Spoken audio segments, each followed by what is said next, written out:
Dave Dunwoody had already called me, said, Tom, good to have you here. He's not at his usual spot right there, so understood he had Matt Gates in town, so he trumped me. So that's. Who had Matt Gates in town? I think you had him first. So now WUWF has him. So anyways, so that's where they are. But anyway, so I appreciate it. I guess first and foremost, certainly want to offer our condolences to the Wingate family.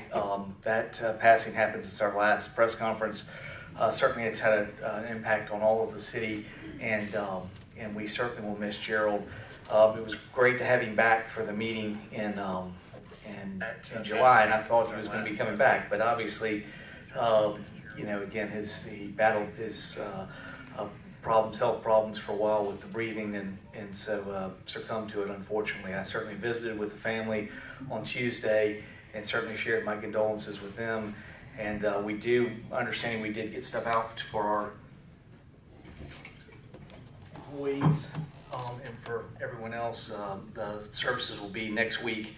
There's both a service to visitation and also a service for the funeral, but again, that'll be next week. I did just want to kind of say there was some discussion, and I know Andrew asked me about it on there, and I want to be sure there's a lot of confusion going around. The mayor does not have anything to do with this appointment. This is a council appointment, so the council is going to make that appointment.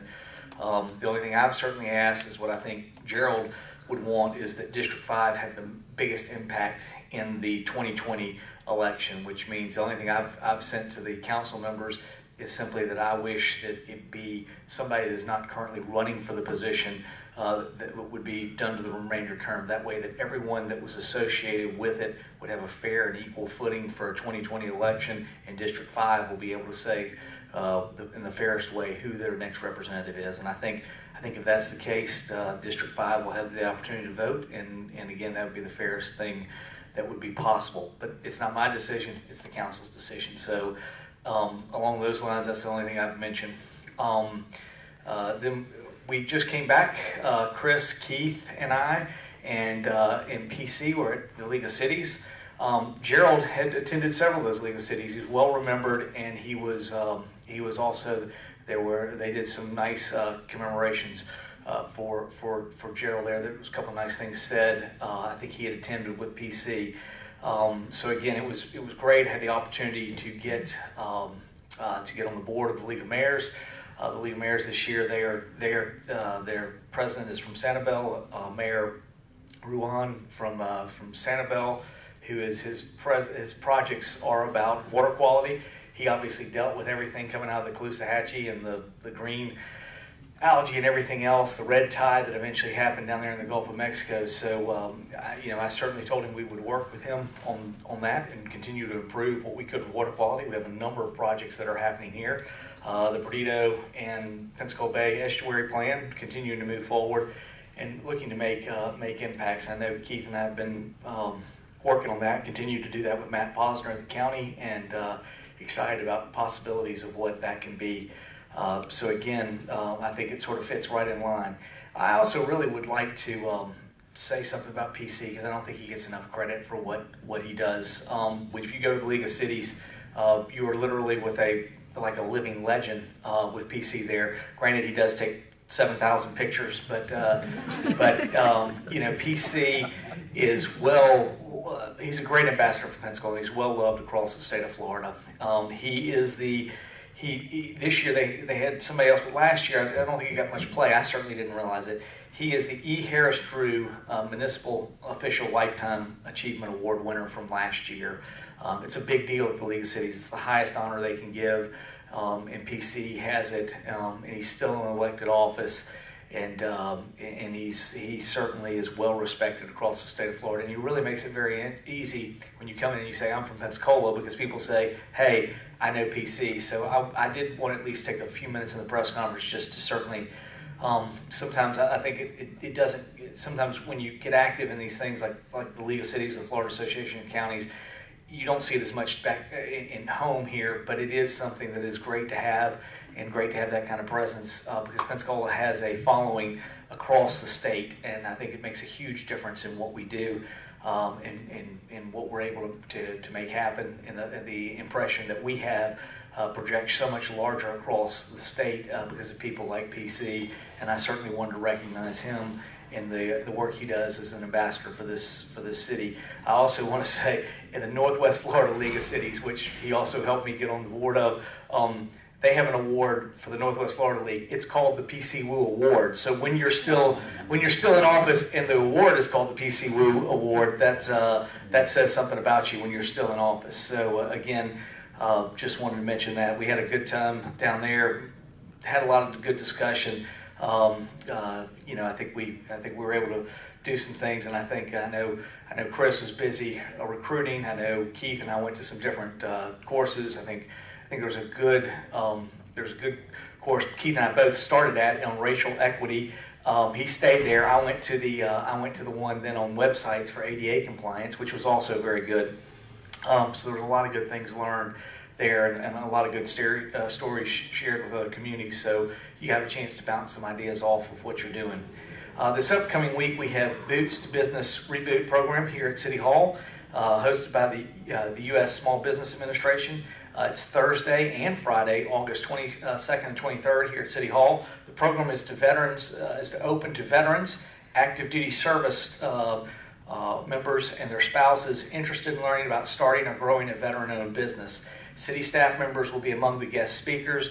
Learn more at our website at cityofpensacola.com. Again, if you're a veteran or an active service duty member or a spouse of, again, this is a chance for, if you've been looking to do some stuff with starting a business, small business, we have a thing that will be there helping you, again, Thursday and Friday here at City Hall. So we certainly are trying to help our small and veteran-owned business.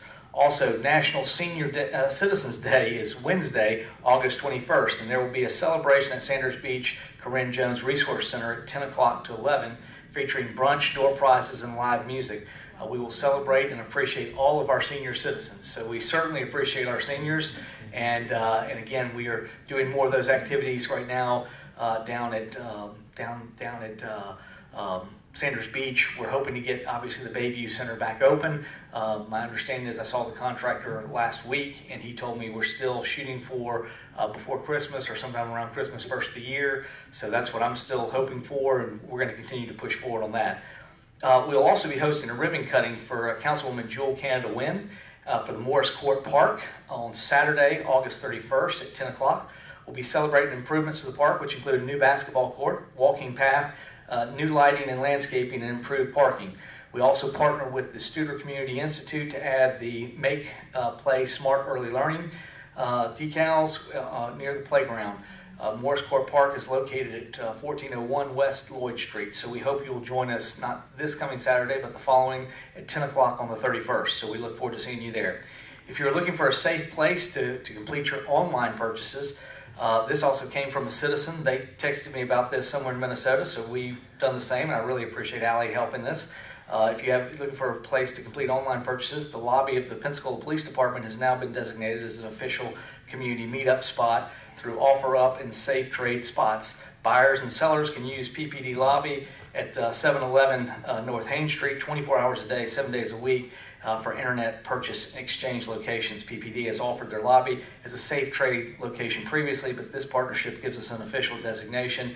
And there's some signage up, and I really appreciate Allie taking that project and making that happen. So it was a good idea. It came from a citizen who had seen that in Minnesota, asked us if we had one. We kind of had a designation, but we really had not officially designated it. So I appreciate that happening. We've got signage up to designate it. So these are some of the things that we've been doing. And again, I'm here to answer any of your questions. Before I talk real quick, I do just want to say one quick thing. I think certainly our heart and prayers are out to the obviously all those individuals who are impacted in the issue in Philadelphia, and it just goes to show some of the challenges that are continuing to happen. I think the police part should be taken out of this, even with our incidents here. I know it's the issue behind it is the police are simply the flashpoint, and I think that's one of the reasons it's been so difficult as I've been at this podium. They do a great job. The issue is an issue that we are still dealing with across the United States, and we continue to deal with race. And I think as we continue to work through that, this is all about building trust. We're not going to solve this tomorrow, but I think the meetings that we're trying to have, the things we're doing, it is at least this community is involved in that discussion about how we can be better, and we're going to continue to do that. That does not mean we are going to always agree, or we're going to always do everything exactly right in how we do it, but we are going to work through that. And the part is, I know when I met the last week before, I talked about how important trust was. And the issue is we've got to learn to trust each other and work with each other. That's perhaps the biggest part, but that takes time. That takes time. It takes commitment, honest intention, and working together. It's just what we said before. I talked to you all about the issue of perspective, and it continues to be an issue of perspective. And that means that all sides are valid, and it just means there's going to be a lot of discussion. I'm not saying I have the answer, or it's going to be easy to get to the answer, but I'm absolutely committed, and the City of Pensacola is absolutely committed to finding solutions. We're trying to be better, and we're going to continue that work that we have to do. And again, that's all I can say on that, and we're going to be available. And I think that's a good part of it. But it's great when you go to somewhere like the league, and I had a chance to sit down at the luncheon with Leo Longworth, who was the outgoing president, he's the mayor, or council member from the city of Bartow, an African-American gentleman, well-respected. We talked at length about some issues, and it just, again, it's nice to have a place like the league where you can go and you feel like there is a respect and trust, and there's mutual admiration amongst many city leaders. Certainly I felt the same way about the Association of Counties. It's great to have those kind of organizations where you can have some of those dialogues and begin that. And toward that end, I just want to say we're going to keep working. I have nothing to add at this point. We haven't had any meetings. We haven't had any discussions. We're going to keep working. It's just going to be one of those things we've got to continue to work at. But with that, I'm going to open up to questions, and I'll be available. Now, Tom, Dave's usually right here, and he has the first question, so I'm not going to put you on the spot. I'm going to let somebody else ask the first question, then I'll let you get one. That right, Lex and Andrew? I was trying to be nice. If I've stumped Jeremy so far, I really feel it like, because that's usually when I get the hard ones, right there. So we can kind of have an awkward conversation because he's in the room, but talk a little bit more about why Ron or Rodney wouldn't be, since they've already said they want to have the job, why would they not be the right person Well, Ron and Rod, as the interim? and I'll be more than happy. These are Grover Robinson's personal views. They're nobody else's one way or the other. I've advocated to that, and I've talked with Mr. Helms. I've talked to Mr. Jones. There are other people, but those two have filed. There are others that are planning to file, and I've been very clear with them that it's my feeling that the person who serves out this term should not be the one that would be seating, because the council will elect this person, not the citizens of District 5. The council will be electing this person. If this person comes in as the incumbent and has that opportunity, it's not an equal footing in the 2020 election when the citizens have the chance to say what they're going to do. So, the charter is not written right now that says that we have a special election. I mean, if it had done that, it would have been a lot easier. Charter was written and said the council does it, mainly because it has this very short time schedule, which even I think is challenging. And I know there's been a lot of discussion in the public about not liking to have this discussion. I don't like having the discussion either, but I mean, the 30 days didn't give us a whole lot of time, and I don't fault the writers of the charter. I think it's hard to anticipate. This is why, when it came to scooters or other things, I said, we're not going to have a perfect ordinance.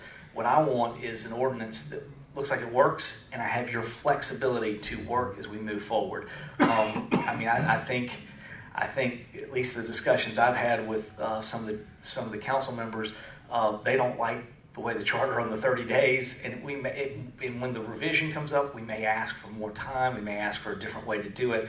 I just know that council members I've talked to have all said they don't like the way the charter forced us into this. But again, nobody thought about that because, it's just one of those things, all of a sudden it happens and you practically have to deal with it. It's nothing against Ron. I think Ron could do a great job. I think he's very passionate about the community. I appreciate him being at all these things. I think he could be a great leader, in District 5. The issue I have is the citizens of District 5 should be the ones that make that decision.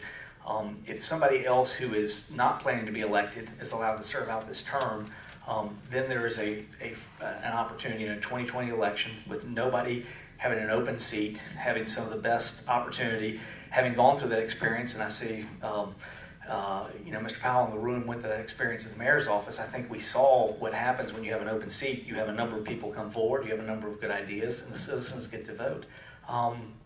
That's really the only position. It has nothing to do with the individuals. They're all quality individuals. They'll make a great, the good thing is the city of Pensacola is going to be very fortunate. But obviously, if somebody were to get selected by council, that person could decide to run, and then Absolutely. they carry a tremendous advantage as an incumbent. Absolutely, absolutely. And this is one of the reasons I've asked that the only thing I asked is Don Crayer is that we have some kind of a public pledge that whoever puts their name in has to sign it, and then they have to deal with that issue. I think the question is, how do we look at that? But otherwise, what you have is the council deciding who the incumbent is for the District 5 race, and I don't think that's fair to District 5, and I don't think it's fair to the council members. Well, considering the charter set it up that the council does make that determination for the short term, I don't think there's anything you can do to change that council that are doing it. So what I'm hearing you say is that one person is going to be given a disadvantage so that others may be perceived to have a fair advantage in 2020, but there is no way that you can force, because the charter does not say excluding running in 2020 as one of the conditions. So unless there's some way that you can come up with that the charter can be changed. Dottie, the charter can be changed. Right. At the end of the day, I'm not saying anything. I'm not advocating for any person. I'm advocating for an idea which I believe issues the most But opportunity. there's only one person that is impacted. I don't make that choice, but I do have the opportunity at sort of the bully pulpit to at least put out a position. I think it would only be fair, and I think Gerald would want that. I think Gerald would want the citizens of District 5 to make that decision. I think you would too, but that is not an option under our charter. So what I'm asking you is, Again, the fairest. explain how it is more fair to give someone an opportunity in 2020 than it is to perceive that they might get one now. Dottie, just because you don't agree with me does not mean I'm making a presentation of what I think is the fairest way. I think you ask for a pledge, you make the individual sign the pledge. I think that's what they ought to do. If they're unwilling to sign the pledge, I think they send a very clear signal to the city that they're planning to run. If they do sign the pledge, I think it is something then that any opponent or anything else could come in and say. Otherwise, we are simply allowing the council to give an advantage. I mean, maybe that's what it is. I understand that's what the charter does. The council will do that. The council can make their own decision. I mean, I'm not here to make a decision. But just like you have an opinion, I have an opinion. In my position, I believe I'm asked to provide that forward. And I simply advised the council what I thought was a fair position. And I do represent the citizens of District 5, and that's all I'm trying to do. Here's a council member right here. President. Yes. You're welcome to come up here. We're asking, we're having all kind of questions. Come on about the special election, so I'm sure you want to see this. I know, and I do appreciate Andy's working with it. We did talk about this. Obviously, he's in a difficult position as the chairman, having to work through this and put this together in a fairly short notice. I mean, none of us. Again, you see a piece of paper, it says 30 days. You don't really think about how that impacts or what that allows. Perhaps if we had had more time, there were other things we could do that we could have been a little bit more creative, but we don't have much time. And so I think we're trying to make the best possible decision. And again, that's, if the council wants to decide whoever they want, that's fine. I just made a suggestion. Yes? Since Andy's here, I would like to get his thoughts, on the record, since council, is going to handle it.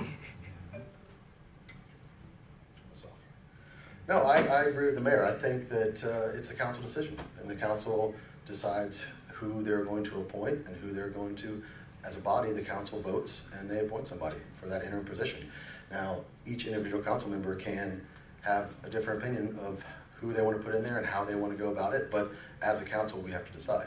4 people, 4 people out of the 6, well, we have 6, have to decide. And so there's no restriction on who can be nominated. Anybody can be nominated. Anybody can, you have to live in the district, obviously, but any person in that district who's been there for a year can get nominated. And we will have discussion on the 4th, and we'll pick somebody.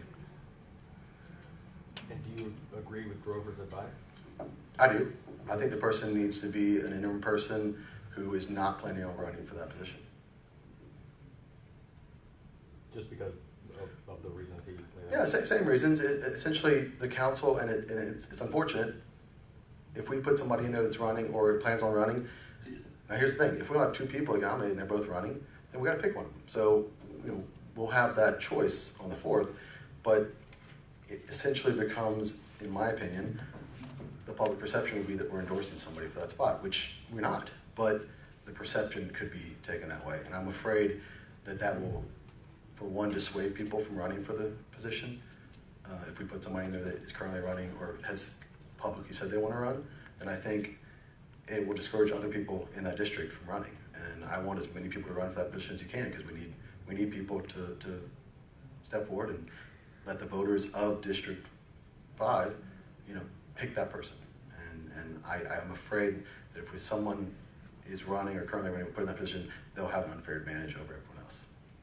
Be it, if that's true or not, I just feel like that's the way it would be. I would love to know if anybody that winds up becoming part of the conversation put their name in within a day, within 2 days. Is there any, do you plan on talking about when people self-nominated, if at all, in this process? Well, they have to be nominated by a council member. And so there's a form that we have to fill out, just like with any other board position. We nominate somebody. And so that nomination form will have a date on it. And so you'll know when that person was submitted for nomination. We didn't get that form. I'll check my email. I haven't checked it today, but I checked Friday and I didn't see it. So I think we got it Friday, but I checked Friday midday. And so they may have sent it out Friday afternoon, and I haven't checked my email since then. So I'm assuming it's in my inbox right now, and so I can nominate somebody right now if I wanted to. But it wasn't, Wednesday or Thursday of last week. I don't think anybody was nominated. Now, people may have reached out and contacted me. That's what I mean. Yeah. But those conversations are between those two people. What are you looking for in a replacement? And do you have any concerns that, that person, with the understanding that it's a short-term proposition, would, that you A, wouldn't get quality candidates coming forward, and B, they wouldn't put in the energy knowing that it's short-term? That is a concern, that they would not take it seriously. I want to see somebody who's going to continue what Mr. Wingate was working on. Mr. Wingate was very passionate about affordable housing, and that's, to me, he always talked about that. And I'd like to see somebody kind of continue what he's doing. Now, whether or not they do that is up to them, and it is a short-term position. But I'd like to think that they put their full effort into it. Again, they're going to be getting off council at the same time I am, so technically, if I'm not running again, I could mail it in, but I'm not. That's what I'm saying. So, I'd like to think that anybody who gets nominated and gets the actual position will put forth their full effort. Thank you. Thanks. Thank you. I shouldn't have stopped. No, you should have. That was good. That was good. And we didn't even arrange that. We didn't have a call beforehand and said he was going to do that, so I had no idea. But that was very good. And listen, Andy's done a great job as being president. I think, you heard his position, and again, I echo much of that in the sense that I think we need to have somebody who takes the interim. Now, I understand there's no perfect way to do that, and I don't want to cause a way that allows somebody to get in there and then manipulate the system and then run, because that's clearly what we said we don't want. But how do we make that happen? I don't know. But it doesn't mean we shouldn't advocate. We fall short every day, but it doesn't mean we shouldn't strive for things that we want to achieve. So again, I just simply gave my position. It's going to be very interesting. You could have 6 different nominations and 6 different people, votes that are occurring at that point. Yes. I don't think we've talked about the West Sylvanians stuff with you yet. No. So the reaction that I've seen a lot of online is you're dividing the community, not you, but the plan would divide the community, build a wall between the two halves of the street, be ugly, and probably not even work because people will just go over the fence or whatever. What did you think? What was your perception of it? Well, I think the biggest thing is safety, and we're talking about needing to create safety. And the point of that is we do need to centralize the walking to certain areas. I've been very clear. I said last week I met with Secretary Gaynor, I told him that I thought too much of the grid was shut off. I would like to have gotten some additional openings. As far as the fence and how it works, there's one right now in Tallahassee. They use it on Tennessee Street. My understanding is it's been fairly effective at positioning pedestrians to the areas where it is safer for them to cross. Again, if the idea is how do we make it safer? Do we make it safer for people to walk across? Then perhaps we've got to understand that we can't just automatically walk wherever we need to. We need to go to a certain spot that's designated. It makes it easier for cars and pedestrians to know what that is. So my issue has not been focused as much on the fence. I mean, I would have liked to have seen maybe something different, but that's where DOT went with it based on what they had done on Tennessee Street. So my position has been, how do we keep as much open and free-flowing as we can? My goal, I thought one of the things that was good, I think I don't have the plan in front of me, Derek, and if I'm off, remind me, is it J Street? We had a new light on J Street. So, I mean, we're getting a new light on J Street. We're having a couple mid-block pedestrian crossings. I think all of that will work to slow the traffic down. I am concerned for some of the business storefronts in Brownsville on the west side of Pace. I'm much more concerned about what may be the impact to those businesses. I would advocate if there was a way that we could open more of those openings. I would like to see more of the openings opened. But again, the idea of what we're trying to do is address safety. And I will say, at least, I mean, let me tell you, some of the most difficult people to challenge to get to do the right thing sometimes are college students. I have one, just went off to college over the weekend. So the fact that it works and can work in beginning to control in reducing the conflict points, it's not going to be perfect. Somebody may get out there and they may jump it and do whatever, but by and large, the vast majority of citizens will cooperate with what's in there. It's certainly happened at Tallahassee, and if it can happen in a university city, in a university setting, I think we'll see that it will work, at least in creating safety. The challenge is I don't like the way it blocks it up, and I don't like what happens to the businesses, and I'm trying to minimize that impact with DOT, and I made those comments. Speaking of I did see Councilman Ron Helms, running for council, Ron Helms was there. He was there at the meeting. He had his frowny faces and his smiley faces, and he was placing them. And there were a lot of frowny faces on the gate and where it was blocked. And so my position was to ask DOT to look at some of the ones that had perhaps the most frowny faces, and see if there was a way to open those up. And if they could give us, maybe 2-3 openings up in that section that were not currently opened, I think that would make it better for what we could do. It's kind of the constant point. I mean, we can have free access, but we won't have as much safety. So it's kind of like, how do you do a trade-off? Right now, everybody's saying we need safety. Okay, if we need safety, then we may have to give up some of our access. And that, again, those are trade-offs. And it's difficult for DOT in the sense that they plan for a road where everybody drives 35 miles an hour, obeys the speed limits, the signals, and everything else. That's not what we know happens. That's just not what happens. Would you be open to an ordinance that would make it some kind of a fine for jumping the fence? I mean, is that something you're even talking about at this point? We have not talked at that at this particular time. But, again, I would hope that people would follow the rules of what's there, and it would be a lot safer. I think the reason it's there is the obstacle. I mean, the idea is, I'm not a big believer in creating more rules. We're having problems sanctioning people for the rules we already have. So the idea is, how do we present things that control and make it easier and slow things down? I think having the lights, another light coming in that section, again, some pedestrian accentuated signals, anything that begins to stop traffic, makes it slow down and realize there are walkers. But the only way that works, the only way you can make that happen is when you know where the walker's going to be. And that at least allows cars to know, okay, I'm in a section where there are walkers, I need to slow down at this point. Otherwise, if they don't know they're there, then it's going to be, it's tough to find out. I mean, Listen, I came here the day after I did the thing with the fire department. Now, I mean, as a kid, I was told, listen, if the fire truck goes, you pull over on the side of the road, you let them go past. They got their sirens going. You try to figure it out. We were trying to respond to a call right there at the assisted living facility, Inglewood, right there. And sure enough, we got our lights blaring. We're trying to get there. The person's having a stroke. We're trying to get there on time. And all of a sudden, what happens? Somebody mid-block just decides at Cervantes to cross. Not only cross, but cross right in front of the fire truck. We have to slow down so the individual can cross the road. I'm just kind of that sort of hit me and go. We may have a walking problem too. We may have a driving problem, but we also have a walking problem.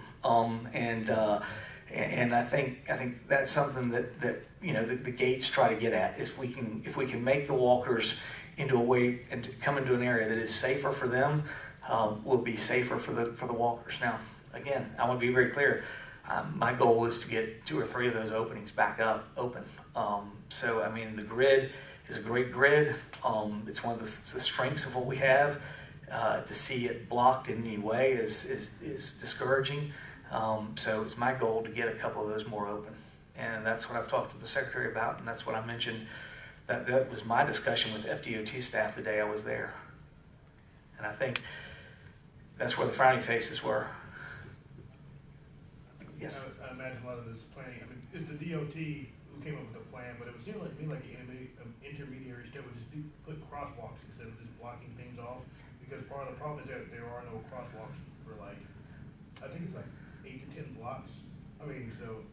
Kevin, I'm with you. I did a lot of that on Pensacola Beach. Worked very hard at trying to create crosswalks, and then go out on Via de Luna and it'd be like ants going everywhere. So I love the crosswalk theory too. I think DOT comes at it with everything you just mentioned, but they also come with a little bit of practical knowledge that just putting crosswalks, people. I mean, again. Sometimes it's the car that's at fault. Sometimes it's the walker that's at fault. I've always said people are like ants, man. They just go. It's hard to control them if you don't have the fence. And so I think that is the idea is that channelizes people to those certain areas, and I think that's why DOT does it. I'm not saying it's perfect or it's the thing I like the most. I just think that's the reason they bring it in. And having done pedestrian crosswalks at Pensacola Beach, I can tell you people don't use them just because they're there. Now, the vast majority of people do, and I appreciate them crossing at the crosswalks. But I still see people all the time who cross mid-block out at the beach, and it infuriates me. It's funny because my family is always like, they don't think anything about it. And I'm like, you don't know how much trouble I went to put the crosswalk there, to put the blinking thing there, and then just to watch somebody walk 50 feet from it across the street. It's just like, you don't know how much work went into getting that done. So again, I think that's the frustration sometimes. Yes? Have you heard anything else from FDLE? Have not at this particular time. I mean, we were told it potentially would be coming out, but obviously we haven't heard anything at this particular time. I take that back slightly. Last week they were at City Hall, and so I think this is delaying things. If you remember at the council meeting, some people said that they were witnesses to the site and they spoke at public forum. Yeah, FDLE came down here, asked to get their names so they could go interview them. So I do know that happened. So I imagine that did slow down that process. So I do want at least say that they did come to City Hall. They did ask to watch the tape and get the addresses of the individuals who came and testified at the public forum that they saw it. They asked you guys to watch the tape, or the people? No, they wanted the names of the individuals. So they came here, met with the clerk's office. My understanding, figured out who those people were, and then got their stuff, and we're going to go interview them. And point of clarification, there's still no tape that you have seen. Correct. The tape we're talking about is the tape of the Thursday night meeting. Right. Okay. Oh, the tape is Thursday. So we know who said it, and then we have their form that says where they live and how they contact them. Were they interested in the video that was mentioned? I'm sure they're interested in anything that somebody says they have. So, I mean, if they just saw it, they wanted to interview. Their whole goal was to interview everyone who saw it. Okay. And then I was wondering, just you know, logistically wise, how does it work? Do the police view the body cam video prior to sending it to FDLE? I know that they have downloaded it, so I do know that Chief Leiter has seen it. I have not seen it. I mean, my whole goal was to try to be impartial as to what goes through. So I will see it when everybody else sees it. Has he given you any kind of synopsis? I mean, he's only in the sense of you know, he's indicated you know, that they will be looking to do their own stuff as soon as they get a chance to get it back, and they want to do their own investigation, as I mentioned here before. And we kind of got into the issue at my first press conference that challenged things. Okay.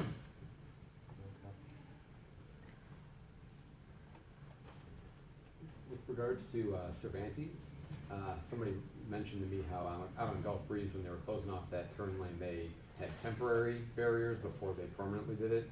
Now, that wouldn't solve for pedestrian fencing, but in terms of traffic on the intersections, would you favor doing a temporary closure to see how that affects things? We'd certainly get with the secretary. They've been very flexible to work with it. I think they've had their citizen meetings. Now they're trying to figure out what they want to do. I mean, I think that would be, if we reached out to them and said that, I think they would be receptive to doing it. But my goal is to, again, reopen a couple of those. Well, this would be before they're closed, right? Yes. When Chris Holly came on board, he mentioned that it was going to be a,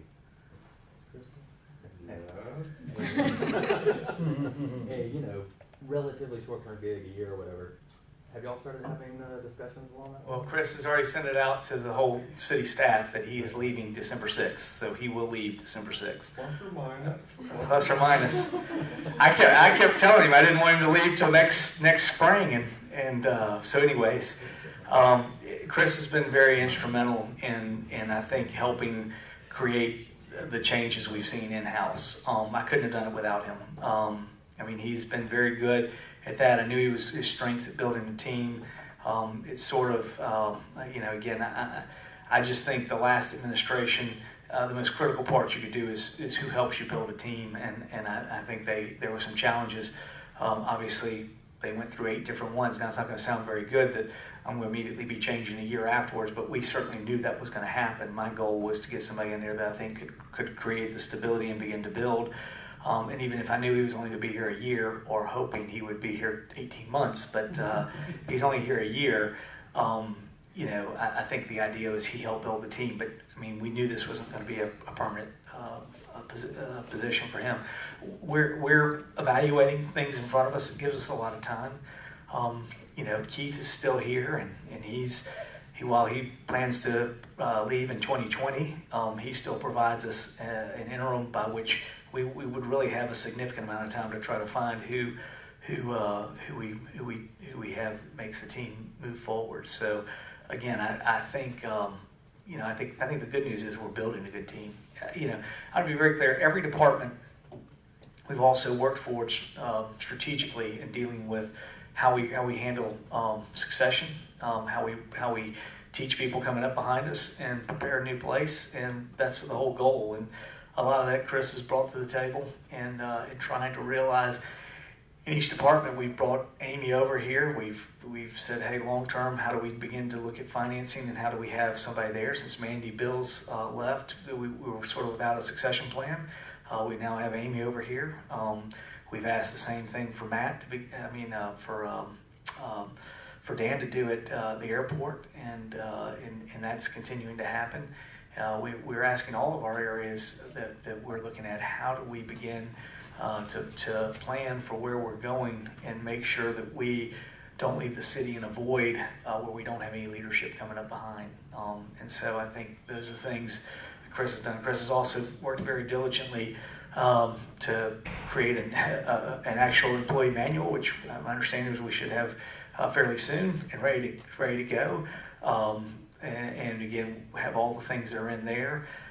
He's worked very hard to make sure that we invest in our employees and the plan that we have for the budget this year that really begins to target the employees. That was certainly my goal.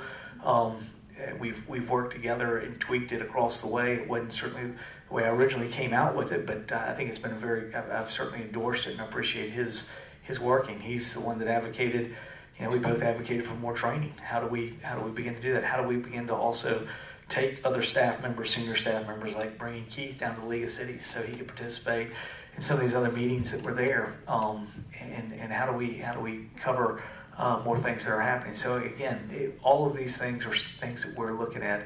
I know that Chris was down there for the homeless discussion they had. So, again, all these things are, it's not just important to Pensacola, these are places, other things. And so how do we take our people, get them engaged in what's happening in the League of Cities and begin to learn from it? So I think these are all things that that he's been very instrumental in bringing forward. And as he says, as he reminds me, he's still here. He's going to keep working here for 3 or 4 months. And as Andy said, he's not mailing it in. He's still showing up here and taking care of it. But I think he wanted to be fair to the team and at least get a date that he was shooting for, and we'll see how it goes. So are you hiring for that already? We will be beginning the process. Again, we're still trying to figure out how it works internally. And like I said, with Keith also leaving, it may give us some positions to maybe look at an assistant, and then eventually coming back to the administrator. So again, just we're still having some of those discussions, so we don't have it perfectly set up, but we got some time, and we know.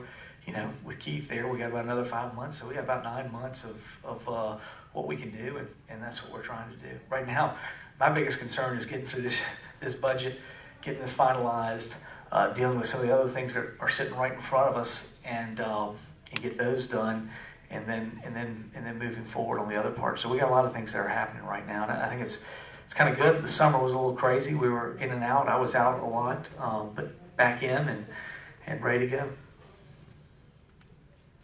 Chris, during your time here, is there anything specific you're looking to check off the list? Come up here. No, not this morning. I'll talk to y'all at another point in time. We did wear the same shirt today, so we didn't coordinate. The HR director is still a position that's important, very important, and there were more interviews that were going on while the mayor and I were out, so anxious to fill that spot. Working on a management retreat in November. It's something, building a level of trust among all the department heads. Terrace only been with us a month or so, so getting him up to speed and all the departments that report to him. So, as the mayor said, getting the budget adopted, getting the HR manual in place, build succession plan, still plenty of work. I'll be around a while.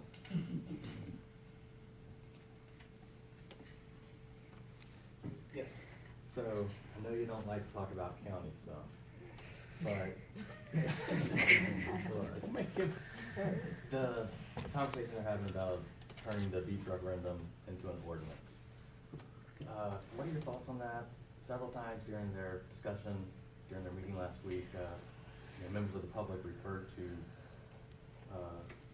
the concept of protecting the beach as a gift from Grover. And I just wondered what you thought about that and what you thought about the topic in general. Well, again, my major concern when I left, which is what I felt like was there were 2 parts. There's clearly the part that is in there, which, again, it hasn't been as much of an issue to me. It can be an issue to other people. I respect it, just isn't to me. 99 years with a 99-year chance to renew after that automatically, and 99 years after that, to me is almost the same as fee simple. So, I get that it is big to some people, so we kind of took that off the block and we said we're going to do over here. What was much more important to me, and the point that I thought was much more critical, is that we would protect all the unleased areas. These are the areas that you and I truly get utilization out of. I never had a person while I was 12 years in the county come to me and say, hey, 945 Maldonado, that's the reason I go to the beach, is to go to that house right there. It's the whole, unless you're the owner of a leaseholder there, and nobody's coming and saying that. They say, what I like coming to is I like being able to go out there and park and get on the sand and see the water, or go on the Sound, or go to any one of the other parks that are there. The actual places that are leased, those are not the places that people truly get their utility out of, other than that one place that they may own or lease. Or utilize, rent.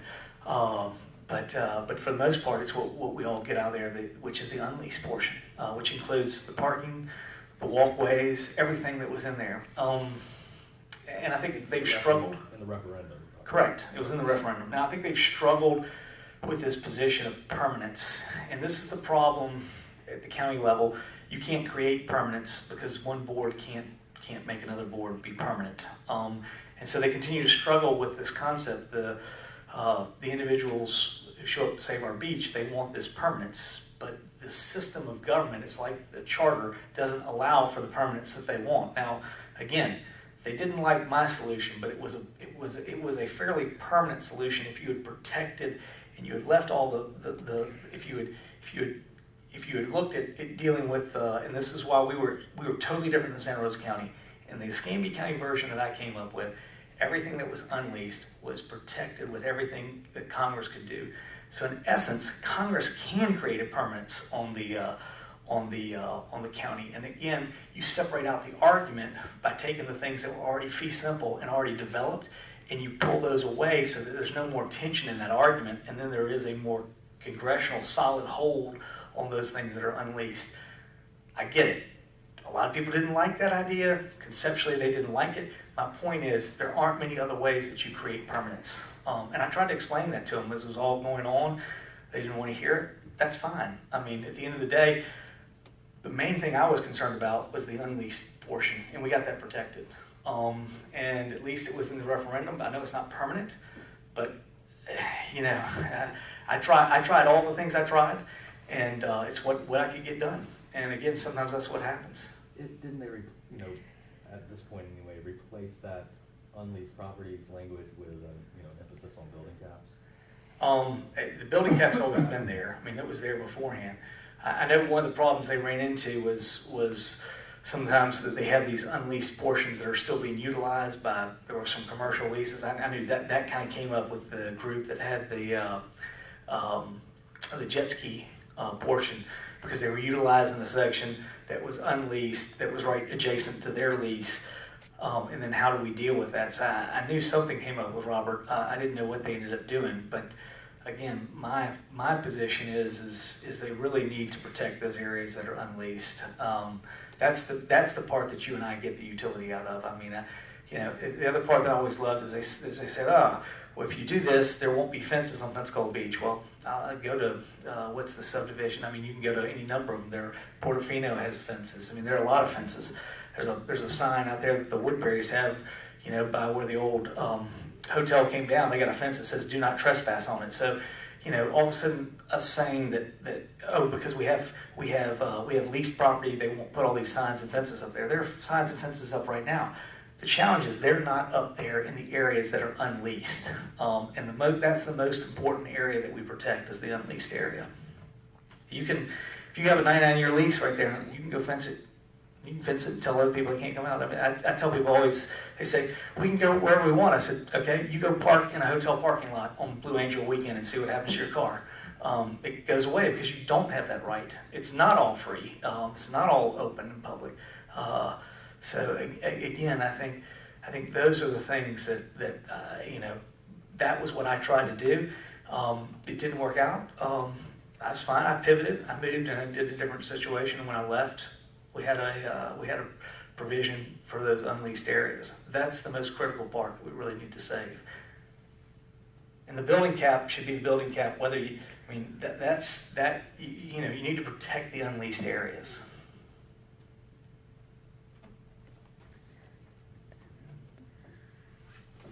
All right. Thank you.